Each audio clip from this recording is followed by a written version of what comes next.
साथ राष्ट्रहित से जोड़ने की प्रेरणा दी है माननीय प्रधानमंत्री जी ने। विश्व मित्र के रूप में भारत की नई पहचान गढ़ने वाले माननीय प्रधानमंत्री जी से बहुत ही आदर के साथ मैं अनुरोध करूंगी कि अपने आशीर्वचनों से हमारा मार्गदर्शन करें, आपकी तालियों के प्रणाम के साथ।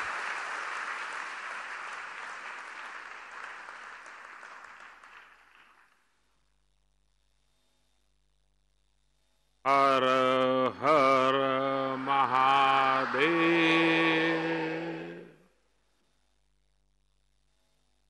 उत्तर प्रदेश के लोकप्रिय मुख्यमंत्री श्रीमान योगी आदित्यनाथ जी, मंच पर उपस्थित सभी महानुभाव, काशी सांसद सांस्कृतिक महोत्सव के सभी प्रतिभागी साथियों और रुद्राक्ष सेंटर में उपस्थित मेरे प्यारे काशीवासियों,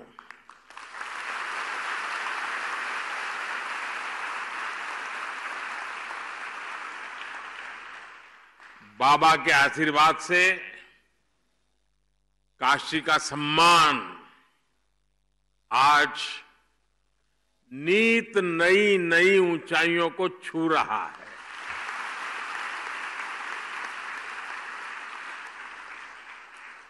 G20 समिट के जरिए भारत ने पूरी दुनिया में अपना झंडा गाड़ा है, लेकिन उसमें काशी की चर्चा विशेष है।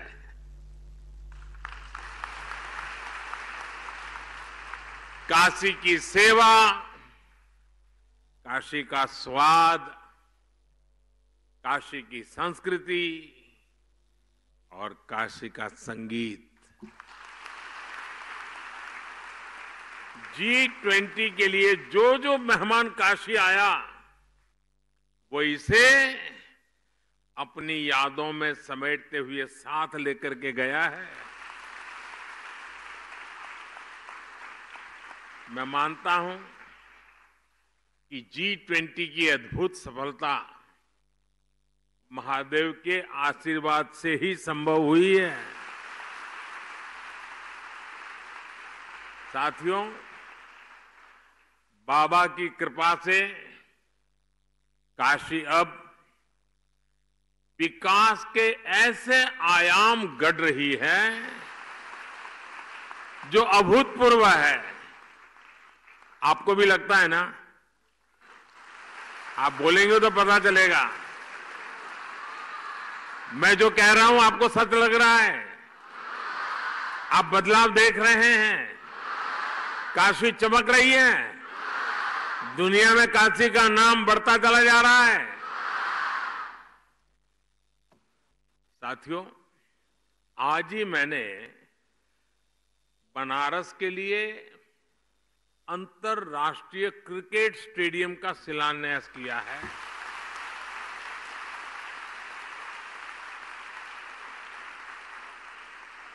और अभी अभी मुझे यूपी के 16 अटल आवासीय विद्यालयों के लोकार्पण का अवसर भी मिला है। मैं इन सभी उपलब्धियों के लिए काशी वासियों को बहुत बहुत बधाई देता हूं।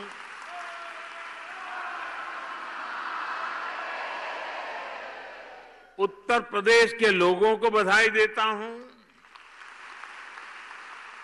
मेरे श्रमिक परिवारों को बधाई देता हूं।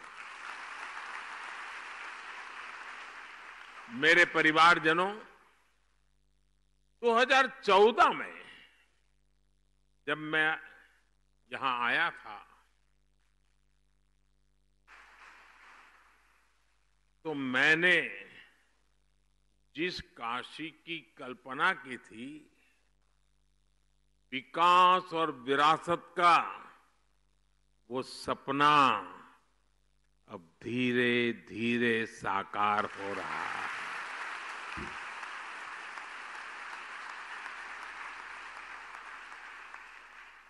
दिल्ली में व्यस्तता के बीच भी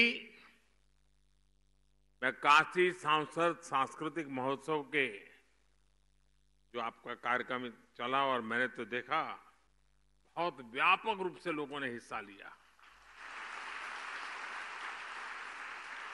तो मैं कभी रात को देर से पहुंचता था तो भी 2, 5, 10 मिनट निकाल के वीडियो देख लेता था क्या चल रहा है। और मैंने देखा बड़ी प्रभावित करने वाली आपकी प्रस्तुतियां थी। अद्भुत संगीत, अद्भुत प्रस्तुति। मुझे गर्व है कि सांस्कृतिक महोत्सव के जरिए मुझे इस क्षेत्र की, इस धरती की इतनी सारी प्रतिभाओं से सीधा जुड़ने का अवसर मिल गया। और अभी तो इस आयोजन का ये पहला साल रहा है, लेकिन फिर भी इसमें करीब 40,000 लोगों ने, कलाकारों ने हिस्सा लिया और लाखों दर्शक प्रत्यक्ष रूप में इसका आनंद लेने के लिए आए। मुझे विश्वास है बनारस के लोगों के प्रयास से आने वाले वर्षों में यह सांस्कृतिक महोत्सव अपने आप में काशी की एक अलग पहचान बनने वाला है।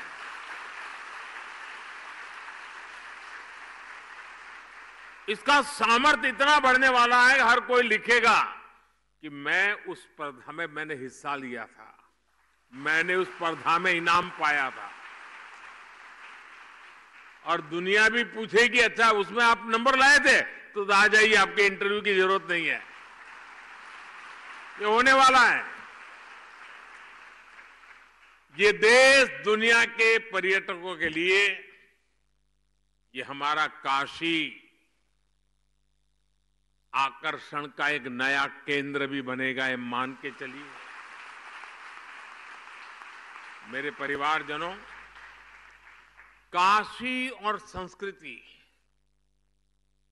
एक ही चीज के, एक ही ऊर्जा के दो नाम है, आप उनको अलग कर ही नहीं सकते। और काशी को तो देश की सांस्कृतिक राजधानी होने का गौरव प्राप्त है। और काशी की तो गली गली में गीत गूंजते हैं, और ये स्वाभाविक भी है क्योंकि ये नटराज की अपनी नगरी है। और सारी नृत्य कलाएं नटराज के तांडव से ही प्रकट हुई है। सारे स्वर महादेव के डमरू से उत्पन्न हुए हैं।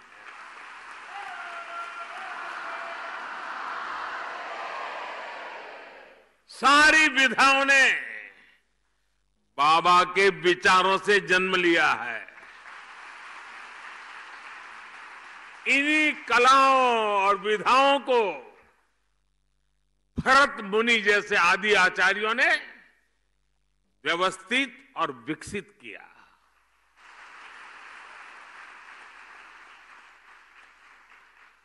और काशी मतलब 7 वार 9 त्योहार,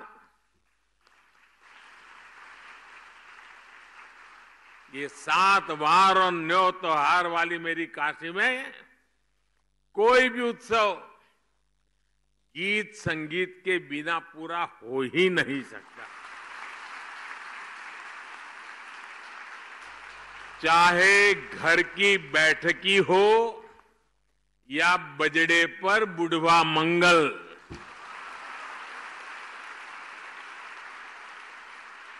भरत मिलाप हो या नाग नथैया, संकट मोचन का संगीत समारोह हो या देव दीपावली पर यहां सब कुछ सूरों में समाया हुआ है। साथियों, काशी में शास्त्रीय संगीत की जितनी गौरवशाली परंपरा है, उतने ही अद्भुत यहां के लोकगीत भी है।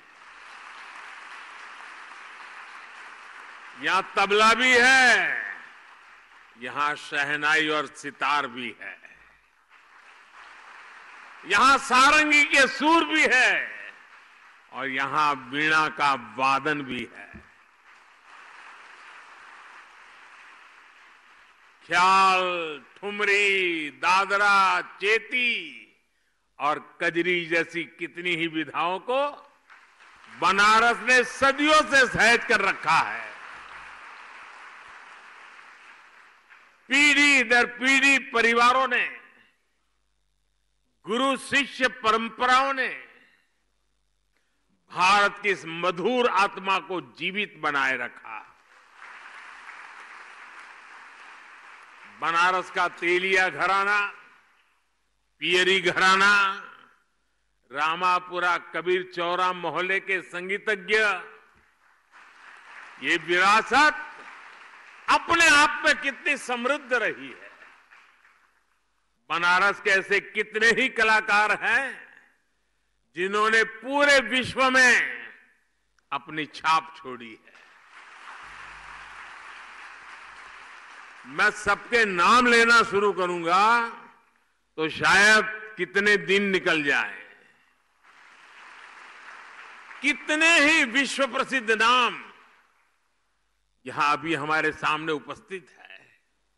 मेरा सौभाग्य है कि मुझे बनारस के ऐसे कई सांस्कृतिक आचार्यों से मिलने का, उनके साथ समय बिताने का सौभाग्य मिला है। साथियों, आज यहां काशी सांसद खेल प्रतियोगिता के पोर्टल को भी लॉन्च किया गया है। सांसद खेल प्रतियोगिता हो, सांसद सांस्कृतिक महोत्सव हो, काशी में नई परंपराओं की ये तो शुरुआत है। अब यहां काशी सांसद ज्ञान प्रतियोगिता का भी आयोजन किया जाएगा। कोशिश यही है कि काशी के इतिहास, यहां की समृद्ध विरासत, यहां के त्योहार, यहां के खान पान के प्रति जागरूकता और बढ़े। सांसद ज्ञान प्रतियोगिता भी बनारस के शहरी और ग्रामीण इलाकों में अलग अलग स्तर पर आयोजित की जाएगी। साथियों, काशी के बारे में सबसे ज्यादा काशी के ही लोग जानते हैं और यहां का हर व्यक्ति, हर परिवार वो सच्चे अर्थ में काशी का ब्रांड एम्बेसडर है। लेकिन साथ ही ये भी जरूरी है कि सभी लोग काशी के बारे में अपनी जानकारी को अच्छी तरह बता पाएं। और इसलिए शायद देश में पहली बार मेरे मन में एक इच्छा है, यहां शुरू करूं। आप सबका साथ मिलेगा? आपको पता तो है नहीं मैं क्या कहने वाला हूं, फिर भी हाँ कह दिया। देखिए, कोई भी टूरिस्ट प्लेस होता है, यात्रा धाम होता है, तो आज के युग में उत्तम से उत्तम गाइड बहुत आवश्यक होते हैं।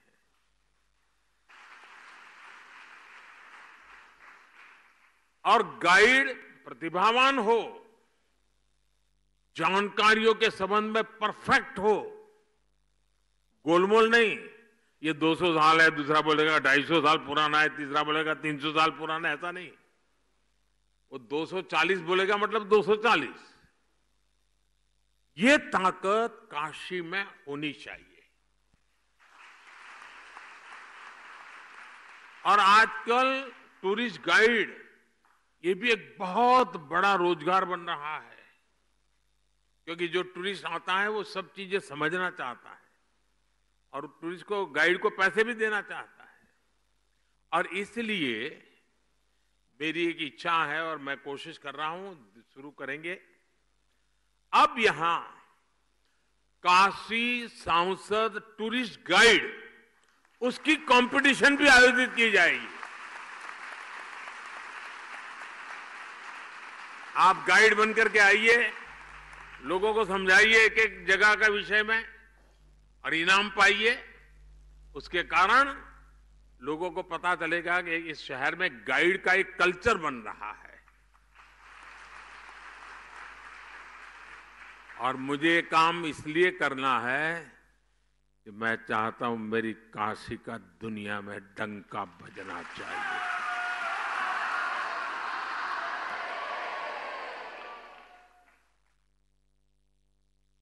और मैं चाहता हूं कि पूरी दुनिया में अगर कोई कहीं गाइड की बात करे तो काशी के गाइड्स का नाम सबसे सम्मान से लिया जाए। मैं सभी काशीवासियों से अपील करना चाहूंगा कि आप अभी से तैयारी करिए और बढ़ चढ़ करके उसमें हिस्सा लें। मेरे परिवारजनों, हमारा बनारस सदियों से शिक्षा का भी एक बड़ा केंद्र रहा है। बनारस की शैक्षणिक सफलता का सबसे बड़ा आधार है इसका सर्वसमावेशी स्वभाव। देश और दुनिया के कोने कोने से आकर लोग यहां पढ़ाई करते हैं। आज भी दुनिया के कितने ही देशों से लोग यहां संस्कृत सीखने आते हैं, ज्ञान लेने आते हैं। आज हमने इसी भावना को केंद्र में रखकर यहां से अटल आवासीय विद्यालयों का शुभारंभ किया है। आज जिन अटल आवासीय विद्यालयों का लोकार्पण हुआ है, उन पर करीब 1100 करोड़ रुपए खर्च किए गए हैं। और ये स्कूल, इतने भव्य स्कूल, हमारे श्रमिक, हमारे हम मजदूरी करने वाले जो लोग हैं और समाज के जो सबसे कमजोर वर्ग हैं, उनके बेटे बेटियों के लिए किया गया काम है। और इससे उनको अच्छी शिक्षा मिलेगी, संस्कार मिलेंगे, आधुनिकतम शिक्षा मिलेगी। जिन लोगों की कोरोना में दुखद मृत्यु हो गई, उनके बच्चों को भी इन आवासीय विद्यालयों में निःशुल्क पढ़ाया जाएगा। मुझे बताया गया है कि इन स्कूलों में कोर्स के साथ साथ संगीत, कला, क्राफ्ट, कंप्यूटर और स्पोर्ट्स के लिए भी शिक्षक होंगे। यानी गरीब के बच्चे भी अब अच्छी से अच्छी पढ़ाई का, सर्वांगीण शिक्षा का सपना पूरा कर पाएंगे।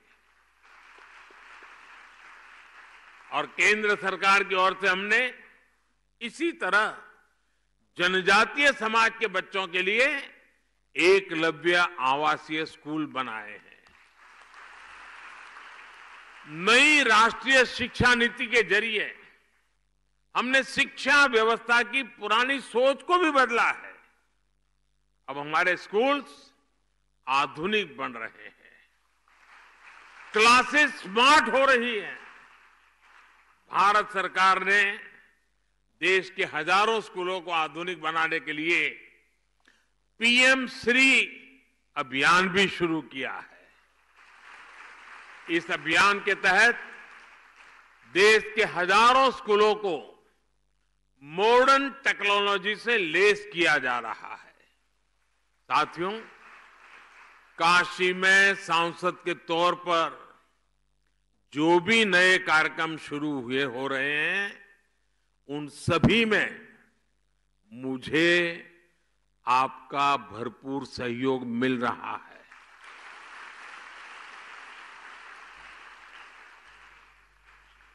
ये जो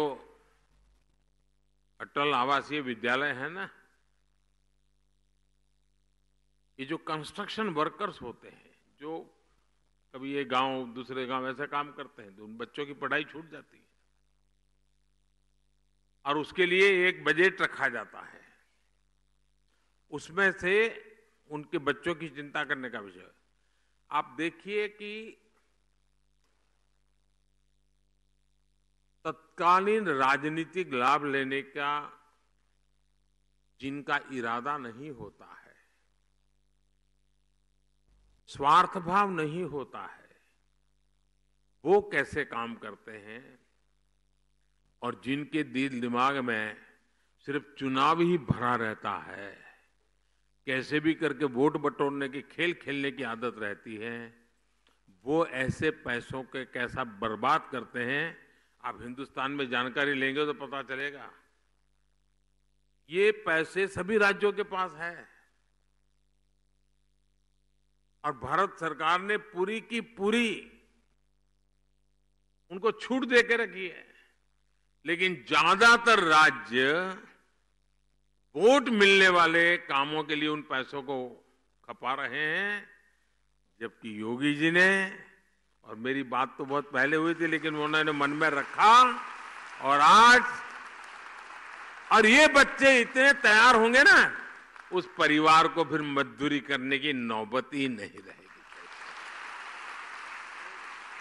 अभी मैं ये अटल आवासीय विद्यालय के कुछ बच्चों को मिल के आया।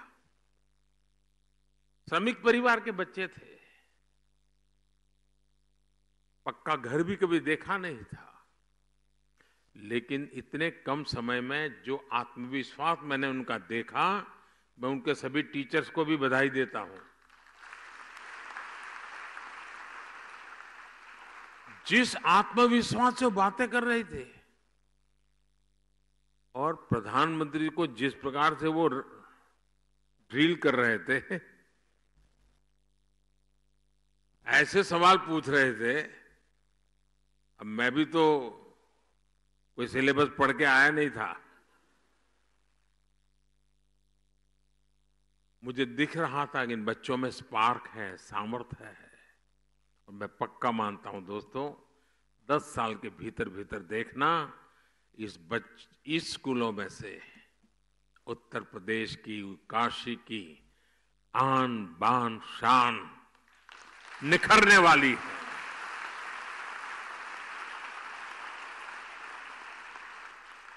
मेरे प्यारे काशीवासियों, मुझ पर आपके आशीर्वाद ऐसे ही बनाए रखिए। इसी भावना के साथ आप सबका बहुत बहुत धन्यवाद। हर हर महादेव।